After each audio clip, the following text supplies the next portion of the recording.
Bonjour à tous, je suis Kharfi Nafa, ingénieur en génie civil avec une expérience en maîtrise d'ouvrage. Donc je vous propose de partager avec vous mes modestes connaissances sur la réglementation des marchés publics. Mais avant de rentrer dans le vif du sujet, j'aimerais poser quelques règles durant le déroulement de la formation. Il est préférable de désactiver vos caméras, vos microphones. N'activez ce dernier que pour répondre ou poser une question. Donc, quels sont les objectifs de la formation? Donc, sont les objectifs, donc, comprendre le principe de la réglementation des marchés publics, distinguer les différents types des marchés publics, connaître les procédures de passation des marchés publics, connaître les étapes d'exécution des marchés publics. Qu'est-ce qu'un marché public?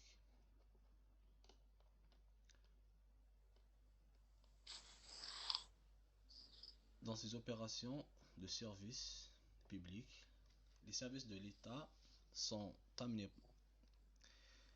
donc à procéder à des achats de différentes natures, et afin d'assurer l'efficacité de la dépense et unifier la procédure et permettre le contrôle de la dépense publique, mais aussi garantir l'égalité des chances et des opérations économiques, une réglementation des marchés s'impose, basée essentiellement sur les principes suivants. Donc, on a la liberté d'accès, l'égalité de traitement, la transparence des procédures, afin d'assurer une meilleure gestion des deniers publics et la primauté de l'intérêt général sur l'intérêt particulier. Donc, c'est la problématique qui est posée. Donc, et afin de répondre à cette problématique, donc les services de l'État ont procédé à l'élaboration de règlements. Un bref historique concernant la réglementation. Donc, depuis 1962 à 2015, donc il y a plusieurs modifications, il y a plusieurs arrêtés et lois, mais donc ici on a les principales modifications. Et la plus importante, donc c'est en 1964, c'est le CCAG. Et le dernier en 2017, c'est notre référence donc d'aujourd'hui. Alors pour définir qu'est-ce qu'un marché public? Donc un marché public sont des contrats écrits au sens de la législation en vigueur, passés à titre onéreux avec des opérations économiques dans les conditions prévues dans le présent décret, pour répondre à des besoins de services contractants en matière de travaux, de fourniture, de services et d'études. Donc c'est la définition qu'on trouve à l'article 2 du décret 15245, 16 septembre 2015. Donc c'est la réglementation en vigueur. Donc un marché public sont des contrats. Un contrat, donc suivant la définition du code civil, donc pour qu'il y ait un contrat, il doit y avoir une volonté des deux parties. Donc on peut pas imposer un marché public à quelqu'un. Passer à titre onéreux. À titre onéreux n'est jamais gratuit. Donc une opération gratuite, un service gratuit n'est pas un marché public. On le qualifie de don ou d'autre chose. Il y a aussi n'est pas unilatéral. C'est-à-dire à titre onéreux, les deux parties s'engagent à verser donc les deux parties sont engagées dans le contrat avec des opérateurs économiques. Donc les opérateurs économiques qui peuvent être publics, privés, qui peuvent être nationaux, internationaux, pardon. avec les services contractants. Donc un contrat entre les opérateurs économiques et les services contractants. Les services contractants sont euh, l'État, les collectivités locales, dans les établissements publics à caractère administratif, mais aussi à caractère commercial. Les entreprises publiques économiques ne sont pas soumises à la réglementation des marchés publics, mais sont tenues d'élaborer donc une procédure interne qui permet justement qui permet donc les trois principes, la liberté d'accès, l'égalité de traitement et la transparence des procédures.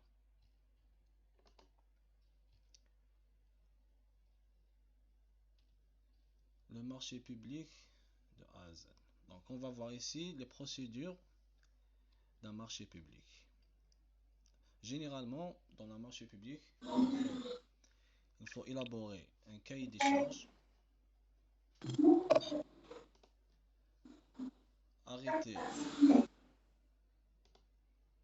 élaborer donc un cahier des charges, arrêter le mode de passation, valider le cahier des charges, lancer l'avis d'appel d'offres, ouvrir et évaluer les plis, attribuer le marché, exécuter le marché et clôturer le marché. Dans l'élaboration du cahier de charges, on doit définir le besoin. On doit définir notre besoin. Définir le besoin par sa nature. Donc, on a un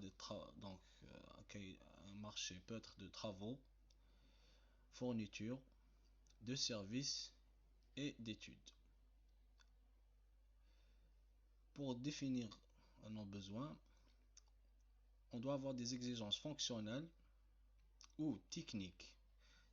Les exigences techniques sont basées sur des performances ou les normes. Concernant la nature, un marché peut être de travaux, mais aussi si une partie donc, du marché comporte un service et que le montant des travaux ou la nature du besoin est de travaux, donc on va l'appeler de travaux. La même chose pour les fournitures. Si dans les fournitures, une partie est de travaux et que le montant des fournitures est supérieur au montant des travaux, donc le marché sera de fournitures.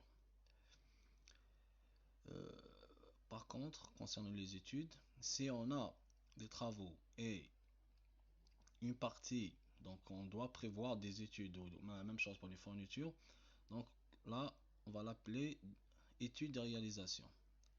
Et pour passer le marché, donc on doit prévoir une partie préqualification pour les études. Très bien. Donc on va passer aussi, donc pour définir aussi dans le besoin, on doit estimer nos besoins. Donc si le montant estimé et l'estimation doit être sincère et fiable, la plus fiable possible, c'est donc on a des études ou des services dont le montant est supérieur à 6 millions de dinars ou les travaux et fournitures dont le montant est supérieur à 12 millions de dinars, pardon. Donc on doit passer par un marché. Et si le montant est inférieur ou égal à 6 millions de dinars pour les études et services et est inférieur ou égal à 12 millions de dinars pour les travaux et fournitures, le service contractant doit valider sa procédure interne. Donc elle peut être juste une consultation sans publicité ou procéder à un appel d'offres. Donc le plus important c'est que le service contractant élabore une procédure interne. Ici, nos montants sont inférieurs ou égaux à 500 000 dinars pour les études des services et 1 million de dinars pour les travaux fourniture. Donc la consultation n'est pas obligatoire. Donc on peut faire des achats par bon de commande, donc des devis et bon de commande. Concernant les études, on doit obligatoirement donc, faire un contrat. Donc est-ce que si vous avez des questions, donc on va continuer. Donc juste pour définir aussi un marché public, donc, acheter, acheter un ordinateur d'une valeur de 100 000 dinars et construire une usine. Est-ce que les deux sont des marchés publics? Lequel est un marché public, lequel n'est pas? Est-ce qu'il y a des réponses? Acheter un ordinateur est-il un marché public? Je pense que non. J'imagine que chaque établissement peut ou devrait déterminer un seuil à partir duquel ils doivent aller en Très, appel d'offres, si on peut très bien. appeler ça comme ça. Très bien. Ok. Ouais, très bien. Il faut distinguer deux choses. Un marché public et la procédure de passation. Acquérir un ordinateur est un marché public. Le fait d'acheter donc est un marché public. Mais on n'est pas obligé de passer par la procédure d'appel d'offres. Donc c'est un marché public. Les deux sont des marchés publics, mais on doit adopter des procédures différentes. Très bien. Euh, donc, quand c'est supérieur à 6 millions de dinars pour les études et les services, et supérieur à 12 millions de dinars, on est obligé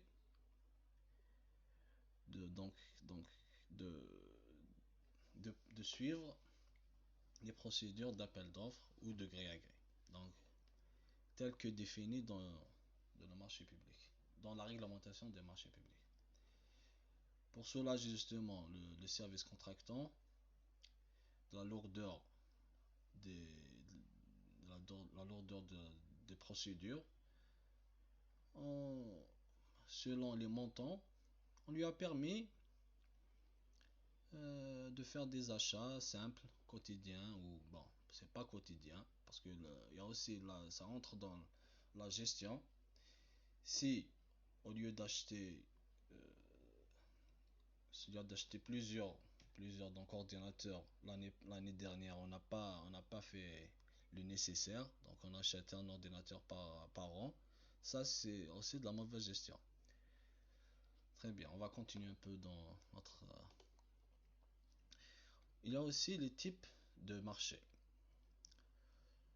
On peut avoir un marché à lot séparé, un marché à lot unique, un marché à type contrat-programme, à commande, à commande qui peut être partielle au total, un marché qui prévoit une tranche ferme et tranche conditionnelle, un marché de régularisation.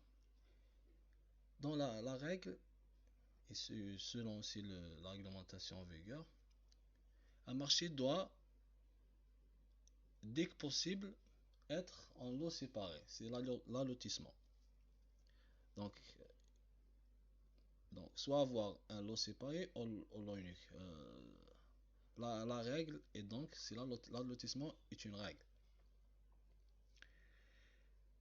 Lot unique, bon, parmi les avantages d'avoir l'allotissement, pardon, premièrement, c'est d'avoir les prestataires qualifiés, chacun dans son domaine d'intervention,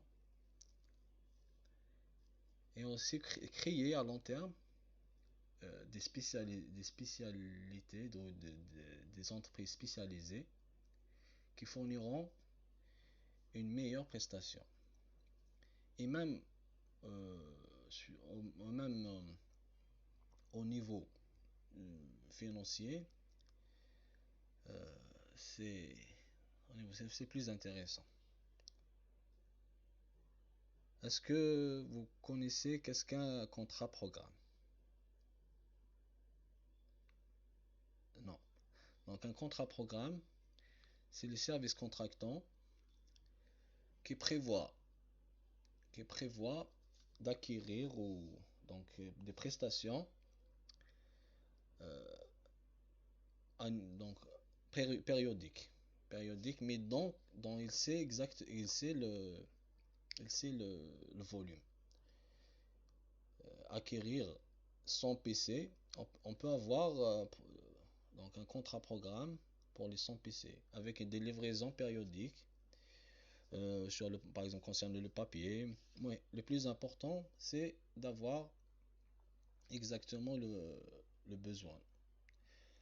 À commande, le service contractant n'a pas défini exactement le besoin. On peut pas cerner la totalité du besoin. Donc, on passe à un contrat, un marché à commande, d'où pardon, il faut déterminer le minimum et le maximum. Voilà. Donc, le minimum, donc on doit prévoir donc l'entreprise ou l'opérateur économique. Donc, on doit lui commander le minimum. Et pour nous, on ne peut pas dépasser notre budget, donc on doit avoir le maximum. Par exemple, dans le marché public, concernant donc, tout ce qui est eau, électricité, euh, Internet, donc les services publics sont obligés de passer par des marchés à commande. Et les marchés à commande sont, comme le contrat programme, sont renouvelables annuellement dans la limite de 5 ans. Donc, c'est un service contractant signe avec Alger Telecom un marché à commande pour l'Internet, par exemple.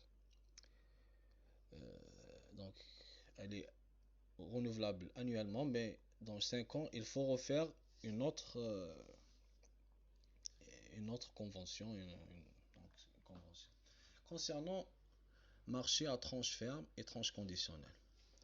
Donc, dans un marché, donc, on a besoin, ou pour des raisons soit économiques, donc budgétaires, ou d'urgence ou bon, de besoin. Bref, on doit, on est on prévoit donc une tranche ferme, c'est-à-dire dans un donc par exemple pour la construction d'un primaire par exemple, on a besoin d'un bloc administratif, donc l'administratif, et on a besoin de maximum, on va dire 5 classes. Mais notre programme prévoit 20 classes. Donc, on a une tranche ferme, donc euh, une tranche ferme pour l'administration et 5 classes. Et la tranche conditionnelle, suivant le budget. Si on n'a pas de budget, ou dans l'année prochaine ou dans l'exercice prochain suivant, si on peut avoir notre budget, on le réalise. Sinon, on a notre tranche ferme. Notre tranche ferme doit être fonctionnelle, c'est-à-dire on doit occuper les classes et l'administration. Donc c'est pas, donc, il faut les finir complètement. Donc c'est la condition, c'est la seule condition pour passer ce genre de marché. Le marché d'organisation, quand on a par exemple une urgence, on, on réalise, on réalise notre besoin sans passer de marché, sans conclure de marché. Au cours de la réalisation, on doit passer notre marché de régularisation. Comme aussi quand on dépasse les seuils de 12 millions pour les travaux, les fournitures, aussi l'étude et les services pour les 6 millions. Et à la fin de l'exercice, si on dépasse nos seuils, on doit aussi passer par un marché d'organisation. Est-ce qu'il y a des questions concernant les types des marchés? Très bien. Donc on va passer maintenant au mode de passation. Donc le mode de passation par défaut est l'appel d'offres. L'appel d'offres, donc c'est avoir l'accessibilité, donc c'est permettre à une grande, donc toucher le maximum d'entreprises, de prestataires par une publicité élargie. Concernant les appels d'offres, donc minimum, donc il doit absolument apparaître sur le bulletin officiel des marchés publics, le BOMOP, et aussi dans 2 quotidiens nationaux. L'appel d'offres peut être national ou international, ouvert ou restreint, ouvert avec des capacités minimales, ou aussi être sous forme de concours. Donc national, donc c'est des entreprises ou des prestataires de droit algérien. International, c'est des prestataires internationaux. Ouvert, c'est permet à chaque prestataire de participer. Ouvert avec capacité minimale, c'est dans le cahier des charges, on prévoit des capacités, donc des qualifications minimales à respecter. Par exemple, dans le bâtiment, on prévoit par exemple que le prestataire doit avoir une qualification en bâtiment de catégorie 3 ou 4 par exemple, donc minimum 3, donc on va dire minimum 3, donc tous ceux qui n'en ont pas de catégorie 3 ne peuvent pas participer à ce concours, à cet appel d'offres.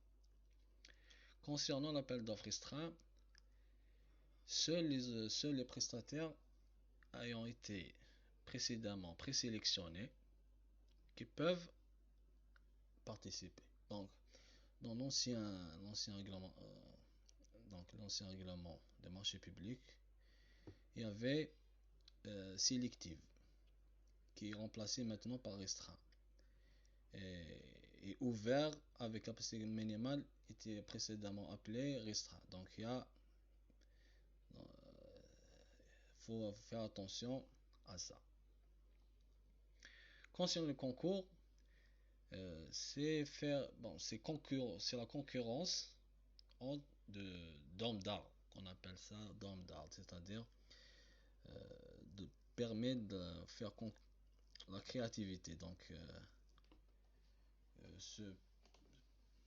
pour les études, la conception d'ouvrages. Il y a aussi le gré à gré, mode de passation.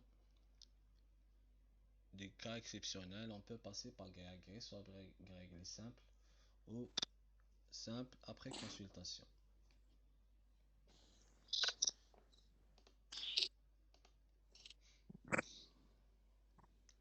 Et à la consultation, si on ne dépasse pas les seuils de 12 millions et 6 millions précédemment cités, et aussi on peut passer directement au marché sans passer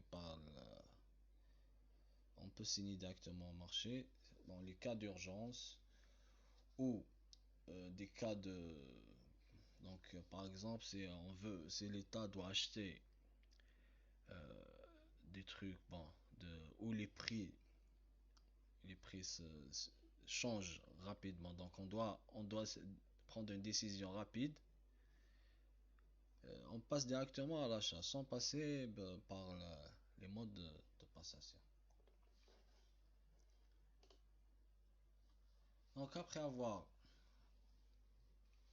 fait l'appel d'offres ou appel à la concurrence, on récolte ou des plis ou des offres qu'on doit évaluer. Pour évaluer, on a trois méthodes. Soit le moins disant, donc on prend le prix le plus bas. Moins disant avec préqualification technique, donc on a un prix et d'autres critères. Là, il y a aussi une note globale technico-financière. Donc ça, c'est la pondération entre la note technique et la note financière. Euh, le moins disant avec préqualification technique est la règle, et non pas la note technique ou la note globale appelée aussi le mieux disant. Donc la note globale est utilisée dans des projets complexes où on peut avoir, par exemple, des variantes. Donc, on juge le technique et, et le financier. Même, bon, pour la note financière, globalement, on prend la note, le prix, le prix global et non pas le prix proposé directement. Ça va, par exemple, c'est le prix global, c'est le prix d'achat, d'utilisation et aussi de destruction. Euh, donc, c'est bon. Le plus important, donc, on a dit la règle est le moins disant avec préqualification technique. Donc, c'est la règle. Donc, après avoir choisi notre prestataire, on doit le rémunérer ses prestations. Bien sûr, tout ce qu'on a dit doit être prévu dans le cahier des charges. Donc, on a prix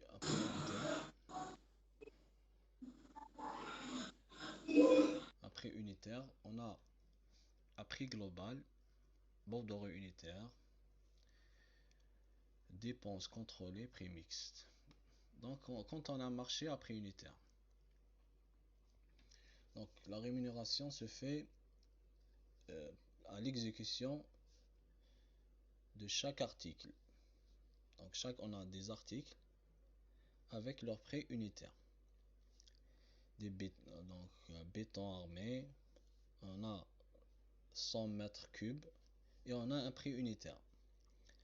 Et c'est à l'exécution des 100 mètres cubes ou à 50 mètres cubes. Donc, on paye proportionnellement aux quantités réalisées. Au prix global, appelé aussi forfaitaire, là, souvent utilisé dans les marchés études de réalisation ou à caractère répétitif globalement, on utilise donc, on a un prix global et on paye soit à la fin, mais rarement, mais on paye généralement au millième, au 100 millième du marché. Donc on le décortique par phase par exemple et on attribue à chaque phase les millièmes ou les 100 millièmes du montant global. À bordereau de prix unitaire, donc c'est le service contractant qui arrête les prix et l'opérateur économique réalise ses prix à ces prix, sans connaître exactement la quantité. Donc on n'a pas de quantité généralement. À dépenses contrôlées, on paye suivant, donc en dépenses contrôlées, donc on paye la main d'œuvre utilisée On décortique le prix. Donc la main-d'œuvre, on paye la main-d'œuvre, on paye la fourniture, on paye le matériel, on paye. Donc à l'utilisation. C'est très bon, c'est pas évident, notamment dans les travaux, n'est pas évident à maîtriser. À prix mixte, quand on a une partie par exemple prix global, une autre prix unitaire dans la construction, on peut avoir les fondations, l'infrastructure à prix unitaire et la superstructure à prix global parce on sait qu'est-ce qu'il y a, on n'aura pas normalement de surprise à la superstructure, contrairement à l'infra où on ne sait pas qu'est-ce qu'on peut trouver. Oh, très bien. Donc les prix peuvent être révisables ou fermes. Révisable, bon, à prévoir toujours dans le cahier de charge, on prévoit la formule de révision. Donc généralement, suivant les conditions économiques, s'il y a beaucoup d'inflation ou fluctuation des prix, on prévoit une révision des prix au cours de la réalisation. L'actualisation intervient entre l'attribution et donc l'ODS de démarrage. Donc normalement c'est 120 jours. 120 jours, oui, c'est ça. Donc après 120 jours, si on n'a pas donc ordonné le démarrage des travaux, le service contractant ou l'opérateur économique peut exiger, bon, toujours si les conditions économiques le permettent, l'actualisation des prix. On peut aussi payer par avance. Donc on a des avances forfaitaires, on a des avances sur approvisionnement. Les avances forfaitaires généralement avant le démarrage ou au démarrage des travaux, contre caution de restitution, l'opérateur économique a le droit de demander une avance, généralement à 15%. Donc l'avance n'est pas prévue quand le seuil ne dépasse pas les 12 millions pour les travaux et 6 millions pour les études. On peut régler aussi les prestations par acompte, à savoir donc c'est donc on a le besoin n'est pas réalisé à 100% au cours de la réalisation, donc on peut des acomptes mais qui ne sont pas comptabilisés comme règlement, sont pas réglés, donc on doit prévoir une restitution des acomptes pour le prochain paiement. On a un règlement pour solde, c'est à chaque réception d'un élément d'ouvrage, on paye donc la totalité à sa réception par élément, donc par article, non pas prix global. Est-ce que c'est clair? Pardon, Oui, s'il vous plaît, si je peux rajouter une petite information, oui, c'est par rapport à la révision des prix. oui. Il y a un délai qu'on doit respecter pour la révision. La révision On ne au peut cours pas des travaux. réviser au cours des travaux, bien sûr, Oui. Ah, à la réalisation des travaux. on ne peut pas dépasser le Alors, si c'est délai un délai, contractuel. voilà. Durant Oui, oui, on ne va pas dépasser. Mais il y a un délai de réalisation qui court, euh, qui ne dépasse pas 3 mois. oui, c'est la condition Alors, dans minimum. ce cas, voilà. Il y a pas, voilà. Dans ce cas, il n'y aura pas de révision de prix. Oui, très bien. Juste pour préciser. Voilà. Donc Donc on a merci. ça et on a le montant. Si le montant est inférieur à Oui, 12 millions, on, bon, généralement on révise pas, généralement. Et aussi comme pour les avances, c'est la même chose. Oh, très bien. Donc, oui, quand, très bien. Quand on peut, merci. comme on peut aussi rémunérer le sous-traitant directement. Donc, le, le service contractant peut, bon, s'il le prévoit dans le marché, à la demande du, de l'opérateur économique, rémunérer ses sous-traitants directement. Concernant le nantissement, qui est, donc c'est un gage. Donc, si le,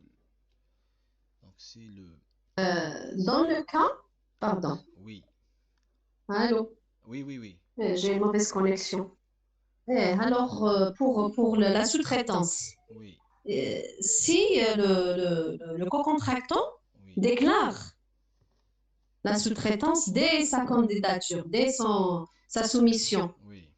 alors dans ce cas, il y a une relation entre le sous-traitant lui-même avec le service contractant. Il Même en cours, il peut, pas forcément y a une relation directe et le paiement se fait direct. pas, il peut, cette, Allô? cette opération peut D'accord. aussi intervenir au cours Si il est déclaré. même s'il n'est pas déclaré dès le début, durant sa soumission. Mais si on l'a exigé dans le cahier des charges, Oui, on peut ne pas, on peut ne pas, comment dirais-je, euh, accepter, laisser le champ, voilà, accepter, on peut mettre ça comme une bien sûr. clause dans le cahier des charges de ne pas accepter la sous-traitance. Mais Dans ce cas, pour... c'est contre, Oui, bon, on peut pas, bon, la sous-traitance en réalité est une obligation, en réalité. ça Puisqu'on l'a dépend pas, des projets, oui, non, c'est vrai. c'est la règle. On doit sous-traiter. D'abord, Euh, Vous parlez dans le domaine des travaux, des travaux ben, publics, bâtiments, oui. globalement, c'est une règle. La sous-traitance, on ne peut pas empêcher quelqu'un de sous-traiter. Par contre, on peut, on peut le cadrer. Donc, par exemple, il n'a pas le droit, il ne peut pas sous-traiter. Donc, son domaine, son activité principale, par exemple, Oui, ou dans limité à oui, 20, oui, voilà, 20% c'est ou à ça, 30%. selon le projet, Mais on peut pas, selon le projet, bien on peut sûr. pas, euh, on peut pas lui interdire. On peut aussi D'accord, oui. demander à ce que les contrats, bon, sont obligatoirement lui demander que les contrats de sous-traitance passent par les services contractants, Oui, par le service contractant, oui, oui. Oui, pour qu'ils valident leurs compétences, bon, pour le bien oui, pour valider, ouais, pour avoir un œil sur la participation, oui. oh, Mhm. aussi pour la qualité des sous-traitants. Ouais. Mais on peut pas interdire de sous-traiter. Même, c'est contre, bon, c'est pas très réglementaire. Bon, c'est un choix. Hein? C'est un choix pour le service. C'est un choix pour le service contractant. Il peut choisir de ne pas accepter la sous-traitance. Bon, selon le projet, selon peut-être. Oui, Mais, voilà, selon mais il y le a, projet. hein? Oui, Ouais, selon l'importance du projet, c'est vrai. oui, peut-être. Donc, concernant le lentissement, Et par exemple, dans le, vas-y. je peux, oui, par exemple, dans un projet d'aménagement, par exemple, d'une superficie de 400 mètres carrés, par exemple, pour des locaux administratifs, on peut ne pas accepter la sous-traitance. Pourquoi? Parce que l'entreprise, elle peut avoir un électricien, par exemple, elle peut avoir un, un, pour l'étanchéité, elle peut avoir des ouvriers qualifiés. Non, on peut pas, Dans ce cas, mais on peut on ne peut pas lui interdire. interdire tout. On Mhm, peut d'accord. interdire une partie. On lui obliger qu'il réalise une partie, mais on peut pas l'obliger à réaliser la totalité. Mhm. C'est des spécialités. Et Il peut on pas, peut même si on, accorder un pourcentage, oui. eh, pareil, Oui, oui. bon, après, suivant le projet, c'est selon Et dans ce cas, il y a des exigences dans le cahier des charges. oui, Dans ce cas, il y a des critères qu'on va mettre dans le cahier des charges comme exigence du sous-traitant. oui, bien sûr, puisque normalement Oh, oui, doit, d'accord. le sous-traitant globalement, doit répondre aux mêmes exigences euh, du, du cahier des charges pour le choix L'entreprise, de oui. l'entreprise principale, normalement. Ah bon? Oui. Normalement, logiquement. Après, c'est pas dans toute, pas, pas, pas dans tout. Oui. Ouais. Mais par exemple, dans le lot, on peut mettre un lot pour réseau téléphonique, informatique. Ouais, Il y a des spécialistes pour ça. très bien. Voilà. Exactement. Hmm, Donc, d'accord, comme merci. on prévoit aussi dans le marché des pénalités suivant soit de retard, généralement, qui sont journalières, et la formule qu'on doit insérer dans le marché. Concernant le lentissement, c'est payé directement. euh, donc, si notre entreprise, donc notre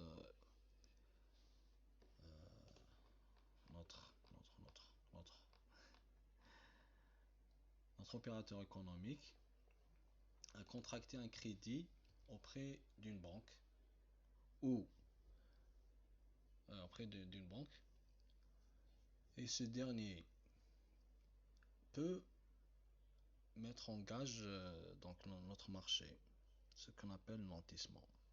Et on est obligé donc le service contractant ou la banque prélève, prélève directement des règlements des situations, les montants dus bien sûr à la demande de l'antissement intervient à la demande du, du partenaire, c'est-à-dire de l'opérateur économique, donc du co-contractant. Très bien. Les pièces du marché, où généralement on doit avoir un cahier des charges. Le cahier des charges comporte donc le projet du marché, un projet contrat, l'instruction, l'instruction soumissionnaire et les pièces, bon, les annexes qui sont la lettre de soumission. Donc le cahier de charge aussi, on doit, on a le CCAG, on a, bref, donc on a le marché, après on signe le marché, euh, on signe un ODS de démarrage, d'arrêt, on a des avenants à chaque modification de marché, soit de prix, soit n'importe quel article, on a des avenants pour augmenter ou diminuer le montant du marché ou introduire et désengager des articles du marché. En cas de litige, donc on doit prévoir aussi des articles en cas de litige et les mises en demeure si nécessaire donc à publier. On a des DJD, donc c'est des décomptes général définitifs à la fin du projet de notre marché. On a des réceptions, soit partielle, réception définitive, réception donc provisoire, réception soit avec réserve ou sans réserve. Et en cas de litige, donc d'abandon ou de, on peut avoir une résiliation à tort ou à l'amiable du marché.